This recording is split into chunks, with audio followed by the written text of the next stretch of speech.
নান্দেলে CNG চালক আবু কালামের হত্যাকারীদের ফাঁসির দাবিতে বিক্ষোভ মিছিল।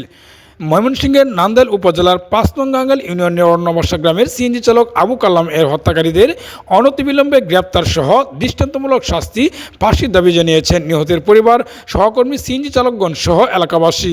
শুক্রবার ৩০ জানুয়ারি সকাল ১০টায় নান্দাল চৌরাস্তা গোলচত্বর এলাকায় ময়মনসিংহ টু কিশোরগঞ্জ মহাসড়কে মানববন্ধন ও বিক্ষোভ মিছিলের মাধ্যমে এ দাবি জানানো হয়।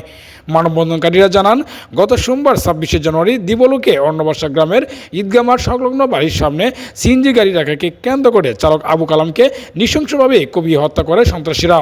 এ সময় তাকে বাঁচাতে গেলে নিহতের ভাই আবু তাহের ও ভাতিজা সুমন মিয়াকেও কুপিয়ে গুরুতর আহত করা হয়।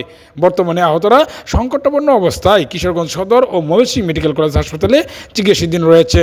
এ ঘটনায় নিহতের ভাই ফারুক মিয়া বাদী হয়ে একই গ্রামের নিহত হাবিবুর রহমানের পুত্র আলামিন, শামীম, রবিন, তুহিন এবং আলালের পুত্র আজিজ সহ ৯ জনের নাম উল্লেখ করে নান্দাইল মডেল থানায় একটি হত্যা মামলা দায়ের করেছেন। তবে এই নৃশংস হত্যাকাণ্ডের ৪ দিন পেরিয়ে গেলেও এখন পর্যন্ত কোনো আসামিকে গ্রেপ্তার করতে পারেনি থানা পুলিশ। বর্তমানে আসামিরা এ হত্যা মামলা তুলে নেওয়ার জন্য বাদীর পরিবারকে বিভিন্নভাবে হুমকি দিয়ে যাচ্ছে। তাই অনতিবিলম্বে সিএনজি চালক আবু কালামের হত্যাকারীদের গ্রেপ্তার করে আইনের আওতায় আনার জন্য ঊর্ধ্বতন পুলিশ প্রশাসনের জরুরি হস্তক্ষেপ কামনা করছেন নিহতের পরিবার ও এলাকাবাসী।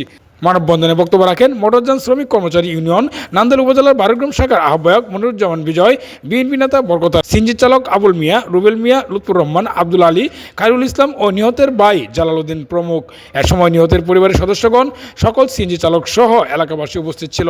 খুনিদের বিরুদ্ধে আমরা যে প্রতিবাদ মানববন্ধন করছি এবং ৩ দিনের ভিতরে গ্রেপ্তার চাই। খুনিদেরকে ফাঁসি দিতে হবে।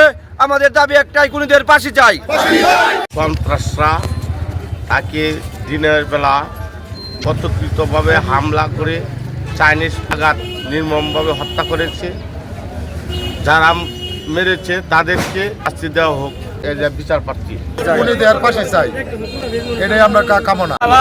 আমার বড় ভাই আলাম বাড়িতে যাই দেখে ওরা না করে ওই দিক দিয়ে গাড়ি নিয়ে আসবে না, রাস্তায় এদের কোনো সমস্যা হয় না, এরপরে ওরা বলে ওই দিক দিয়ে আসবে না।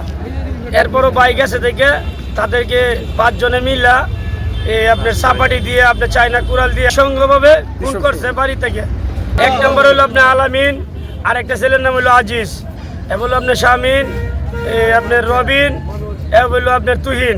ওরা হলো ৫ জনে মিলে খুন করছে। এরা এখনো বলতেছে পাশাপাশি এলাকায় রাত্রে কয়েকটা খুন করছি, আরেকটা খুন করবাম। এটাতে আমরা বিচার চাই, আপনারা সকলের কাছে বিচার চাই। যারা সন্ত্রাসী কার্যক্রম করছে এদের ফাঁসি চালায়। কালাম ভাই আমাদেরও শ্রমিক ছিল, কালাম ভাই অত্যন্ত ভালো লোক ছিল। কালাম ভাই আমাদের সাথে গাড়ি চালাইতো। আইনের আওতায় নিয়ে সন্ত্রাসীদের তাদেরকে ফাঁসি চাই। আমাদের আইনের আওতায় এনে তাদেরকে আমরা ফাঁসি চাই। আলামিন যে লোকটা সিমটি চালাইতো, এই চৌরাস্তা কয়ে গেছে, আজকে একটা মার্ডার কল্পনা করে এই তক্কা তক্কি করে গাড়ি লয়ে আইলো, এই তক্কা তক্কির মাধ্যমে এইগুলা করছে।